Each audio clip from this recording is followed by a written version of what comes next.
So good morning, everyone, and welcome to Discover Creative Careers at ARU. My name's Sarah Jones. Part of my role at ARU is helping students make the right choices for their courses and also for their careers. I'd like to introduce James Ward, who's the head of Cambridge School of Creative Industries, and he's going to chat to us today about creative careers. So over to you, James. Great, let's everyone see that, perfect. So hi everyone, welcome to ARU remotely. Hopefully you get a chance at some point to come and see us in the physical world. But Sarah said, I'm James Ward and I'm head of school for Cambridge School of Creative Industries. We've got two creative schools in the faculty, which I'll give you a brief overview as we go through. But the main emphasis on this presentation is to talk about the employability in the creative industries. I've worked in the creative industries, many of my colleagues have, well, most of my colleagues have, who I work with here. And it's one of probably the most exciting, dynamic industries you can go into. So it's a really exciting stage of your education where you're at now. And then obviously, if you choose to go onto a degree, when you go onto a degree and beyond that, you can really see about what your life might potentially look like. If you had a crystal ball, hopefully I'll be able to answer some of those things today. So why ARU? Obviously it's amazing because I work here, but we're one of the top 350 universities in the world. And we're, for 5 years, we've been the top 40 of the UK. So we're a really well-established, well-known university, both here in the UK and internationally. We're top 10 in the mainstream universities for graduate employment. So when our students come to us and when they do start their degree and finish their degree, they go off and do really exciting things in employment at the end. And also we're really diverse university. So we have students represented from over 185 countries across the world. So you may be a local student or maybe further afield in a different country, but it's a great opportunity to make new friends, meet new people, and potentially get a few free holidays when we start to go on into the open world again. So we're quite a well-off university, which is very good, excuse me. And so we have invested huge amounts of money already in our buildings, and we're still investing in our buildings. So when you come to Cambridge, if you come on an open day, you'll start to see where we spent our facilities, and we spent a lot recently on our digitalization of our design and art courses, and also our motion capture spaces for our games and our new acting course and our film courses. So we're still spending, which is great for me because I get a nice big checkbook from that. So we've worked with a design agency because some of you may know Cambridge, some of you may live in Cambridge, and Cambridge has got a certain image outside the world, which I'm sure a lot of you will know about. So we've rebranded Cambridge. So we've worked with an agency to come up with this film, and our drama students have narrated it, and it's got some of our students working as well. So I'm just going to play this film with you now. Welcome to our Cambridge. Welcome to the unseen side of the city. A place where the unusual, unconventional, and unexpected. Its history and traditions have been long established. We're more about what's now and what's next. We're a community of creativity, of performance, thought, imagination, and expression. A place to see, meet, learn, discover, and challenge. To find purpose and make change. So thanks to the city. Thanks for the history that came before us. But we're sorry, past. It's future's turn. So I hope that's given you a little insight, and you're all part of the creative future, so it's a very exciting time. So if you haven't been to Cambridge, hopefully that small video has whetted your appetite. But the Cambridge campus is where all of our faculty is based in HSS, and it's where all of our creative courses. Now we've got two creative schools. Cambridge School of Art, which my colleague Joe McCullen leads on. They cover the design and art programs, and I'm not going to run through all the courses, but we look at interior design, illustration, graphics, fine art, fashion design, fashion communication, and photography. And then in my school, Creative Industry School, we have computing, visual effects. We also have acting, drama, creative writing, musical theatre, writing and film, writing and English literature. We also have a very big area of music, in sense of music performance, technology and production.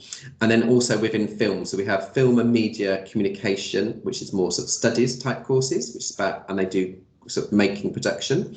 Then we have a specific film production and specific TV production, which is pretty much majority making, particularly in film production. And then media production is a new course which covers lots of different areas. So if you're kind of quite haven't decided what you're going to be in the media world, the media production is a good course for that if you're not quite ready. Also, all of our undergraduate courses in both the art school and the creative industry school all have a placement year option. So that means you can study with us effectively for 4 years. And at the end of your second year, you go out and work in industry for a year in a number of placements for that year. And then you come back and do your third year effectively in your fourth year with us. So you can apply for 2 routes. And if you are a non-visa student, you can change your mind. So you could apply and come on the 4-year option and switch to the 3-year option, or vice versa. You could be on the 3-year version and switch to the 4. So if you want to know more about that, colleagues here will be very much happy to talk you through that process, but it's a great opportunity. We've also got some postgraduate courses in film, games and writing and publishing, and also in drama and music therapy. Some of our students will do 3 years of study and then go off into the industry, or some will decide to stay and do a postgraduate with us. So we're more than happy again to have you here. As long as you want to be with us, we'll support you with that. So that's enough about me and ARU. I'm sure you're here really to hear about the exciting world of the creative industries. So what's really exciting about the creative industries is that actually the UK is really the world leader in these subject areas, and we recruit, as you saw from that original slide, lots of students internationally come to us in the UK to study the creative industries. And also within the UK, it's one of our biggest area of our economy. So the creative industries are increasing 3 times faster than any other sector. So as we're coming out of this sort of recession period during the pandemic, the creative industry is really at the forefront of a recovery economy. 1 in 11 UK jobs are now creative related. So that might necessarily be directly a graphic designer or a fashion designer, but they might be publishing, printing, they could be social media, lots of different areas. So that's 3.2 million jobs and rising are based within the creative economy. About 1 in 18 UK business have a connection with the creative industries, so they will have some type of connection, whether it's accountancy. So you have, if you want to be an amazing accountant and be a film production accountant, you're going to get loads of money. So that means you'll be an accountant, but you'll work for the film industry, for instance. So that's a broader 1 in 18, so it's even bigger that way. And really the other thing is that some creatives who do a creative degree course will go off and do a creative degree. From a creative degree to creative employment. Others will go into non-creative businesses, and that's really because the way we think, the way we talk, the way we evaluate, and the way we critically evaluate everything we do, and is really transferable to non-creative business. So interestingly, a lot of people who work in human resources have got a creative degree. So they're very good at people, they're very good at understanding complex situations, and they're very good at resolving conflict, which is very good, which is probably why they're in HR. So let's talk a little bit about some of those skills, and then we can start to see where some of these skills might resonate with you. Some of you might think, oh, actually, there's something I need to improve upon and learn upon. So the World Economic Forum is the guru for telling us what the world is going to look like. So every 5 years, they reproduce, or produce, I should say, a list of the top 10 skills which businesses need to support the economy. So we've got a list here from 2015, a list from 2020. The next list will be 2025, so they'll start to work on that. The top of both, what hasn't changed across those 5 years, is complex problem solving. And really, that's what we do in creative subjects. You know now, whether you're devising a piece of dance, whether you're creating a film, whether you're working on a piece of copy for graphic design, you're continuously solving problems. Everything is like you get given a brief by your tutors, and you think, how on earth am I going to interpret that? So you have to break down, do your research, then you go through your development of ideas, you really break and explore those. That's why your teachers taught you so much about development of ideas, because that's the biggest thing. So complex problem solving is natural to you all. Then you can see in 2020, the new number for number 2 is critical thinking. And again, that really reflects upon that complex problem solving. So you're looking at actually evaluating, thinking about your client in mind, your audience, your user group. You're critically evaluating your work, probably more than others. If you're a historian, you're perhaps not reflecting about what you're writing as much, but when you're doing a creative, you're evaluating that in the widest context, in other people's context, and you're working very much as a team. And then from number 10, I should do the top 10 charts. From number 10 to number 3, we have creativity. So again, that's really exciting. So actually it's jumped in 5 years to the 3rd top skill in 2020. And it wouldn't surprise me if it's number 2 or number 1 in 2025. And that's, as I said earlier, about, for instance, HR, with creatives working in HR, because we can think creatively and we answer problem solving. So a lot of you, potentially some of your briefs will have a bigger problem. So it might be what they call, I hate this expression, wicked problem, which is a world leading issue like global warming or poverty. A lot of you love projects like that, and a lot of you will be working on projects now in your school or college, and that's something you'll carry on. So that creativity into really understanding that. And then people management has dropped from 3 to 4, but actually as a creative, you'll work in a team. So you'll have to work with other people. So that's why that people management is really critical. And then number 5, coordinating with others. So actually those top 5 skills, all of you are doing now. And that's really exciting to think of, that when you come to finish your course now, go on to do a degree, go into employment, all of those top 5 skills, you are actually now working upon improving and building upon. So it's a really exciting time. So when your teaching staff say you need to work, you need to critically evaluate your work, that is why, and that's what makes you very employable. So also creativity is very much in demand. So I'm sure you all know about LinkedIn. So LinkedIn, obviously most people advertise their jobs, and some really exciting ways people did it. Actually, one of our students in the art school made this animation about how she'd applied for all of these jobs and she wasn't getting a response. And then an agency saw it when she sent it through to them and gave her a job, and the agency promoted it on their LinkedIn program. Said, we've got this amazing member of staff who's joining us from ARU. This is what she produced, and it was really exciting. So again, she thought about things in a creative way about getting noticed and got that job. So LinkedIn have found that creativity as a word, when they've done the algorithms and gone through all those, is in the top 10 most in demand skills. So again, we're talking about those skills across different levels. Creativity is really in demand. So when the LinkedIn jobs go up, 1 in 10 are all have creativity within them. So that's really good. So creativity brings, as you said before, brings new solutions for difficult problems. You find new opportunities, you're thinkers, you ask questions, you question and you're questioned all the time about your work. You have a broader outlook on life and a really good approach, and you're really enthusiastic to learn. I always say that creativity, you don't ever switch off. Excuse me, you don't ever switch off. So when you're watching Netflix or something, you're thinking, oh, actually, how does that relate to my work? You go to an exhibition, whereas I'm not sure accountants think about numbers all the time when they're doing their personal life. So it's something which is continuously evolving, continuously within your mindset. So they're skills for life, not skills for jobs, not jobs for life. So you'll see the world keeps changing. There's lots of jobs which are coming up, which haven't even been invented. So we have to be training you and educating you to enable you to be flexible and think and apply your skills in a very different way to enable you to be employed for life. So often creators are very entrepreneurial, they're very technical, and they have a really good way of applying that creativity. Also, digital skills are really vital. So the industry is changing and technology is changing and platforms are coming in and software is being developed. Now, all of that's great when you teach that, but the abilities of the creativity come from your mind still, but you need the two. So you're building your creative skills, but you also do that in conjunction with digital and technical abilities. So Nesta, which is a government sort of quango, which sort of advises governments and sectors around where we're going. And they work with the Policy and Evidence Centre to come up with sort of this research, which looks at a combination of technological, artistic, organisational and management are all very important for creative work. And the common finds and studies of future work that employers increasingly demand digital skills and creative skills as a combination. So when you come to us, if you come to us on open day, you'll see how much we've invested.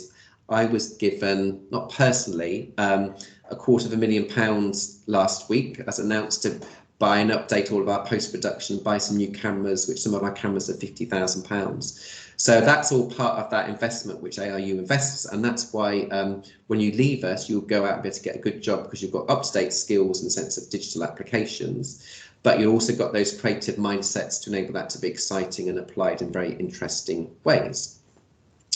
So roles which are both creative and digital, some of you can be shouting at the screen now. If you were in a virtual world, in the real world, I'll be asking you. So these are some of the jobs which actually also need digital skills, and pretty much I would imagine all of you, I'm not going to go for the list, will be doing one of these things, at least one of these things, if not more, at the moment in your current courses or in your interest if you're not in a creative course. So there's lots of lists there about what you're doing. And then the creative tech strongest ones, so you can see these here. See, all the Adobe Creative Cloud's really important, but then video editing has become vital across so many different sectors, particularly when we look at social media and all that side, the boom and that. So lots of people actually do editing who aren't on film courses anymore because they're actually editing their own stuff and getting it out there. So that's another list of stuff then. I'm sure you're checking off some of those which you're doing now as well.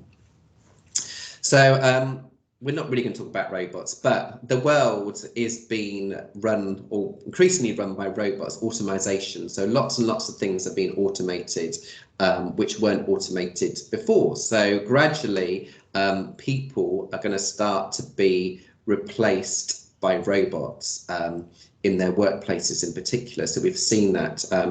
Apparently, one of my colleagues told me in the health sector now that when you have a hip replacement, it's actually done by a robot, and actually the surgeons aren't doing it now. It's actually all automated, and obviously the surgeon is overseeing it, but the machine is actually doing it for you. So that's a kind of thing. So of that, so you lot out there on the other screen, so 65% of you will be doing jobs which don't exist now, which is quite a frightening thought for someone old like me, but also really exciting for you. So actually you're going to be going into a world which is ever changing. So when we go back to the start of my slides very earlier on, we were looking at those lists of skills and the top 5 for the World Economic Forum. That's why you need those, because the jobs you'll be going into don't exist, a lot of them, so they'll be changing. And if we think back now, before social media, we would never have thought there was an influencer. And one of my students has got, I think, something like 100,000 followers,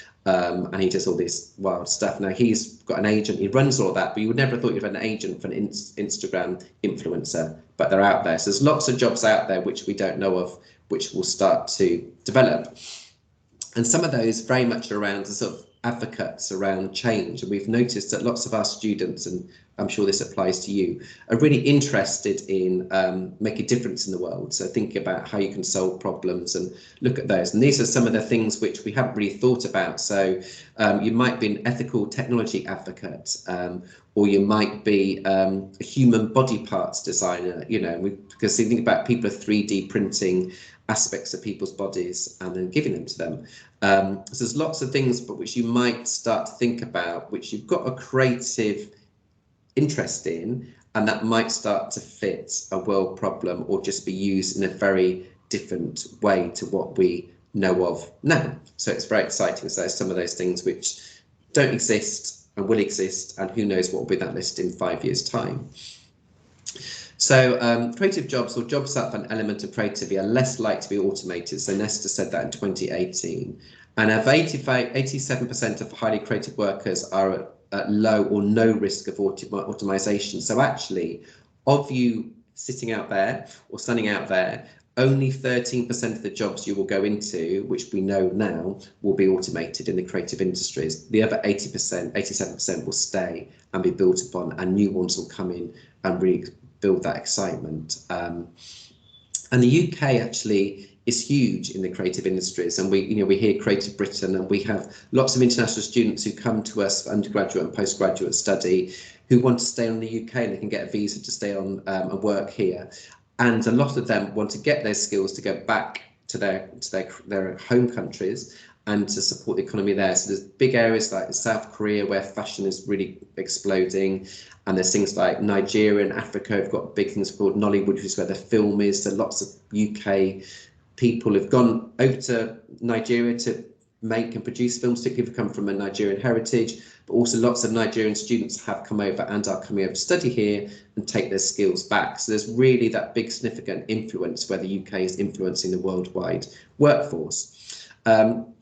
However, you're all going to need a humanity in the sense that we all need humans. So there's lots of now in the creative industry, you still work as a team. So there's still a lot of human to human contact, whether that's online now or in the virtual world. So it's also part of that planning very much is within that. So let's talk about money. You all want to know about that.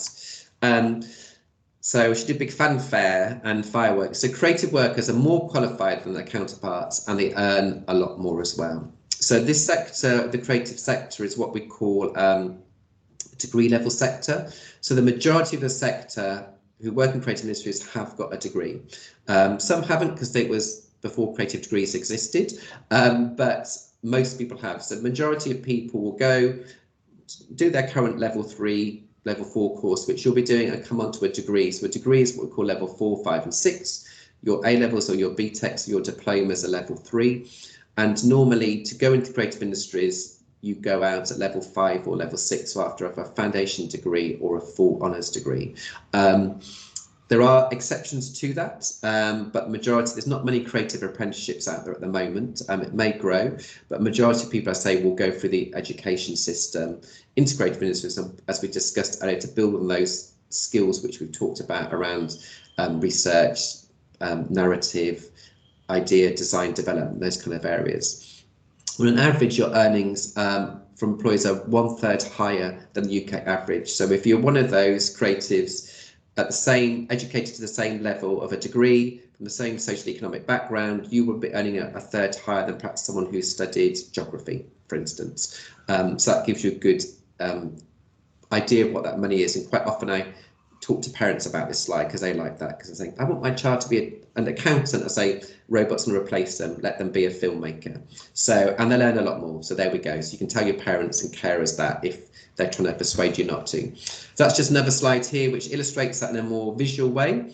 So this was a bit older, we need to update it. So this was from 2018 from the Design Council, and they produced this really nice infographics showing the digital tech and a non-digital, particularly the gross difference there in salary, but it also gives you an idea of the wider firms of combining arts and science and things like that. So it's worth looking at now with those areas. So the added value to a degree course is that actually you go off and go into the sector, and lots of our students will be self-employed. So the creative industry, as I said, is a really high paid, high value economy, but you're also self-employed a lot of the time. So a lot of the skills around working with people are really important, because if you know the expression, you're only as good as your last job. It's a small industry in a small area, so people know you. So if you do really well, people say, oh, we want you back. One of my ex-students used to work on the X Factor, and when he did a placement there, they then got him back and they gave him a full-time job on the X Factor, which I know is gone now, because they really liked the way he worked. He was really got on with it well, was very good at networking. So yes, there's a lot around self-employment, and you obviously a lot of earnings around that. And your creative industries is about building a portfolio. So you often go from job to job, and often you'll change jobs. So you might do animation and become a character designer, and then you might go into animation or games and do costume design for characters in games and animation. So you might start to change that. You might work in one sector in graphic design, right, the museum sector in specific, and then you might change to another sector. So you build a portfolio of skills. And also one of my friends, she actually lives in Hollywood, and she was a textile designer, strangely enough, and now she's a producer of animation films. So randomly these things happen. So again, she applied her skills in a different way. And it's just really to acknowledge that sort of modern economy, in the sense of you going out into that world. We need more and more of you. So it's not a declining economy, it's definitely an increasing economy. So being your own boss, as I said, so you can be a freelance, you're going to be a business owner, you're going to be an entrepreneur. So there's sort of the areas which you'll cover. So some of you might just be a freelancer where you get employed on an individual level to work on a film or work on a design project as part of a team. Some of you might create your own business. So lots of students have created their own film production companies, and they start to employ people. And pretty much everyone is an entrepreneur. So you'll be thinking about how you can apply those skills and come up with different ways of working and creating new economies and new businesses as part of that area of interest. So the interesting thing, that 1/4 of students currently plan or run their own business whilst at university. So we've got a very good ex-student of ours called Omkar, and he's been working with the university around entrepreneurship and how we're going to build on that more and more. So actually some students will be earning over £11,000 a year whilst working with us, doing freelance work, working in other jobs, creating new businesses. It's really exciting because they have to study at the same time, but sometimes they might pull the two together.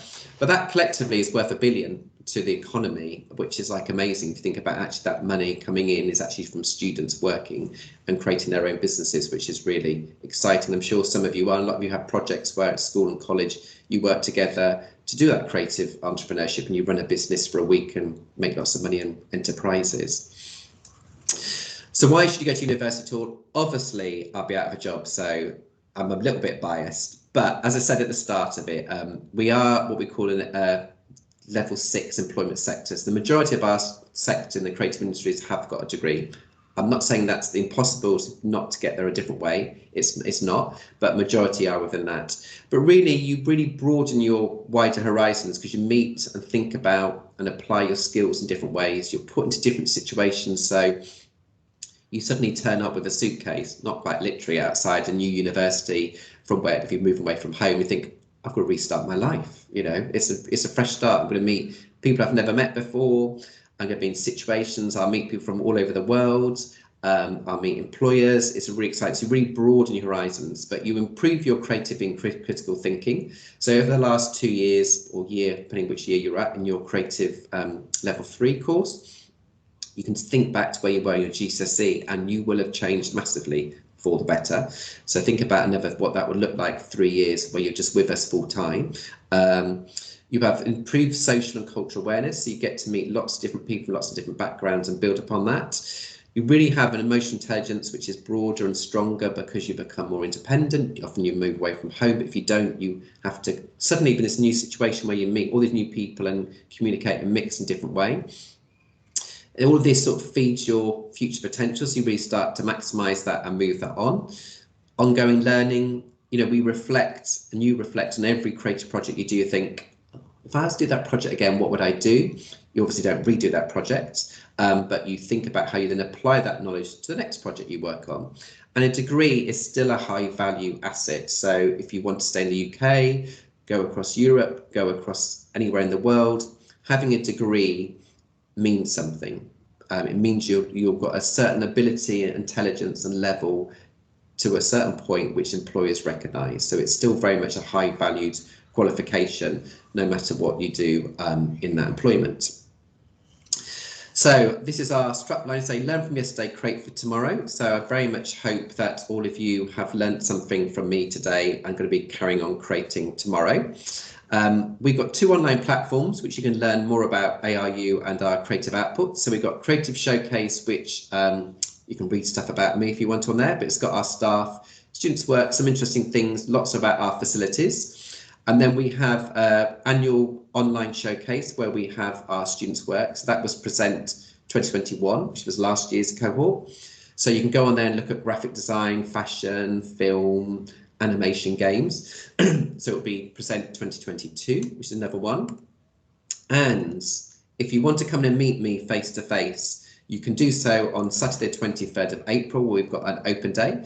There'll be another one in June. So that's the latest one, so you can book them there. Or we've got open day on demand, where you can go in and look at any of my colleagues' course leaders have produced. They're ones who are interested in film, fashion, photography, whatever. You can go on and watch that any moment of the day or night.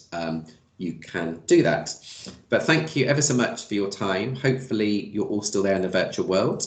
And I'm going to hand over now for any questions you might have in the chat, or if you want to put your camera on, ask me a question, I'm more than happy to do so. I shall stop sharing my screen so then I can see everyone and the questions. Thank you, James. Really interesting. Do put your questions in the chat if you have any for James. I'm so glad you mentioned accountants being replaced by robots. That's one of my favourite things to say as well. Because one of the reasons that we do this, isn't it, is to help people think differently about what the future might be like. And quite often we have I speak to students who have choices and they have what they think is the safe option, and then they have what is their passion, which often is the creative side. And actually, it's about kind of trying to re-educate people that actually perhaps the safe options won't be that safe in the future. So yeah, I can't wait for the accountants to be replaced by robots. Well, it's very true. If you look at that QuickBooks, I think it's called, that's literally, and my friends who are freelancers, they just upload all of their expenses, everything into that, and they literally just send it across to an accountant who does it for them.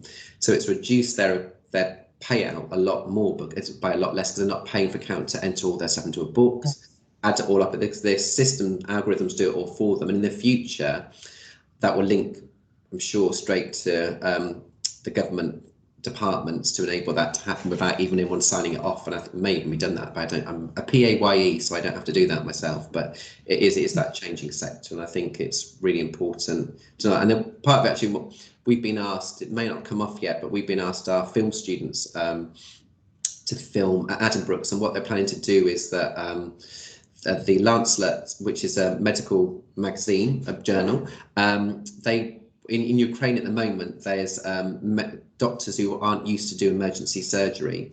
So they've asked our students, one of our postgrad students is from Ukraine, to translate. So we're potentially, it hasn't happened yet, we're potentially filming the doctors doing emergency operations, which will then have the Ukrainian student voiceover, and then we'll be sending those across to Ukraine to help doctors perform those operations in A&E who aren't used to it. So there's a lot of, and you wouldn't think, I wouldn't have thought 10 years ago that film students would be helping to solve problems like that, where doctors need that training. So there's lots of exciting opportunities where you can apply that skills to really help people in the wider context. So I think, you know, people think, oh, creative industry is a bit frivolous, but actually that's an example which doesn't. And actually we've all lived through a pandemic where we were all watching stuff on platforms and getting stuff from them. So that's really helped people's mental health and well-being by actually having access to resources like that. So you can create a business which would purely be a film production company for medical reasons, you know, and things like that. So there's lots of opportunities for you to use your skills in a better way to help society much broader. A lot of our students do that as well. So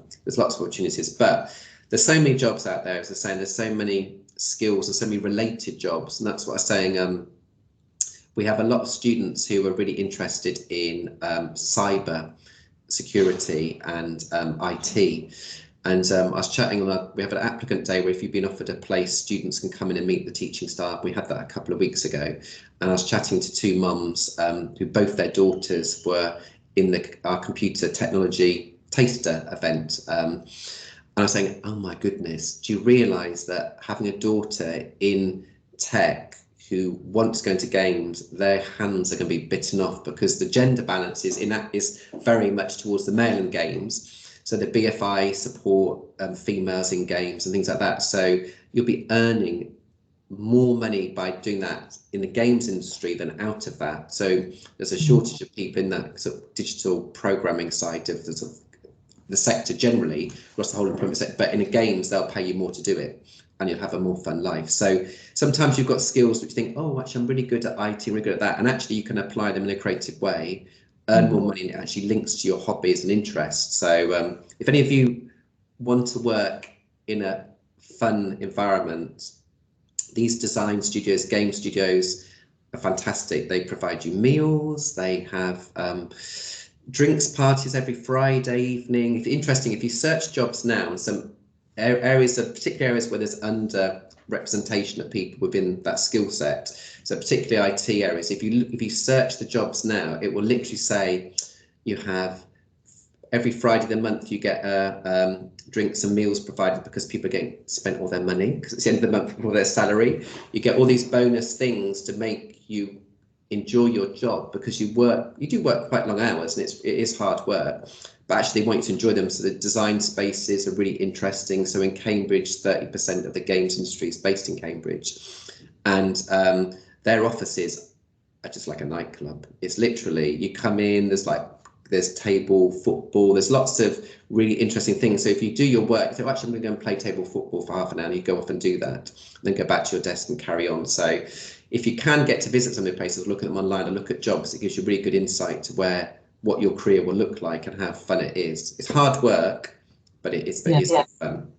It's interesting that I've done a lot of these things now. So met quite a few creatives and talked to them about their experiences, and they all say that they work hard, and they all say they absolutely love their job. And in some ways, that's why they work hard, because they love it. But I've never, ever met anyone who works in the creative industries who doesn't like their job, which tells you something, doesn't it? And it's interesting as well, James, because I was thinking about the fact that, I was thinking, like, how can 1 in 11 jobs be in the creative industries? And then when you start thinking about everything that you do, probably more as a young person in your daily life, in terms of, anything that you look at on your phone, anything that you listen to on your phone, anything that you watch, any games that you play, that, anything that you read, down to the clothes you're wearing, they're all products of the creative industries. And that's just the obvious thing. So then you become aware of, how much we do is connected to the creative industries. And also, I think your point about frivolity was really interesting, because we all know that there's sort of, conversations around, arts degrees and arts funding and all the rest of it. But I read something in The Guardian once, and it was from like a surgeon. And she sort of said, like, yes, I save lives, but actually it's the kind of creative industries and arts and culture that make our lives worth living. It's where we, get our pleasure from on a daily basis, So I think that's kind of quite important as part of that picture, as well as actually the kind of world-changing stuff that you were talking about, like our students potentially helping surgeons learn how to do surgery, which is, as Rachel said in the chat, that is amazing. Yeah, and it's quite interesting because actually a few years ago, because our education's been removed from schools a lot, one training hospital for surgeons introduced ceramics pottery classes, because the hand coordination of surgeons, because did at school playing with Lego, playing with ceramics, doing all that stuff with your hands. They hadn't got that skill. They had to build that skills back up in non-creative people. So actually all those things which are creative in the school education, or which were in the school education, really help a lot of sectors and take them through. But it is that mental health and well-being, because how many people enjoy playing a game or watch films or go to a gallery, all those things about which we've all missed going to the cinema over the last couple of years. There's also an interaction with strangers, it's kind of all those things and that creative economy. So when that bar is open in the cinema, that's only open there because someone's gone to the cinema. So actually those jobs are all connected to the creative industry. Yeah. The cleaners who clean that cinema are cleaning it because people have gone in and dropped their popcorn. So, so it's kind of all those things. That's when you unpack the job market. Yeah. It really is. And the great thing about, for instance, editing and post-production, we're third in the world. London is third in the world after New York and LA. I can't remember which way New York and LA around. So if you want to go into the film industry, with literally every production house, every TV studio, every film studio is booked up for about 5 years. Mainly because a lot of the Star Wars films have been here, but the James Bond films, and there's lots of Netflix being made here. Lots of, again, I was talking to someone in the TV industry, and she was saying what we need is lots of people who are writer performers, like, I May Destroy You. That's, again, it was produced, written and created by a writer performer. So there's lots of people. So we do drama and writing, for instance. So we're trying to capture those sectors. And the TV, this is why, if I was in a room with everyone out there, I'd say, what's TV? Because different people watch.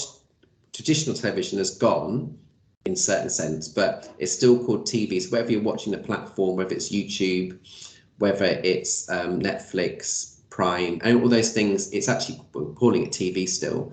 So there's lots of people. There's a shortage of writers for dramas. There's a shortage explosion of things like Bridgerton has been really popular. So period. So there's a lot of stuff which needs creating. And again, all those sectors will have a van which delivers something to them. So the delivery men will be bringing, or women will be bringing stuff to that set, which again is a sector related to the employment to the creative industry. So that's when you start breaking it down, you're thinking, oh yeah, it's huge, so I think that's what's really exciting about it. Do you have any questions out there for James? I know he covered an awful lot in that presentation, but if you've got any specific questions that you'd like him to answer, please do pop them in the chat. Otherwise, I think we'll start to wrap the session up shortly. It's interesting as well, James, because last year we had a presentation from Chris Cook, who works in VFX. He's kind of based in Canada, but does kind of quite a lot of work with the big film studios. And he was saying they literally cannot get enough visual effects designers. and he did a presentation, and he showed us that like practically everything you see on film now, more or less, is edited in visual effects in post-production.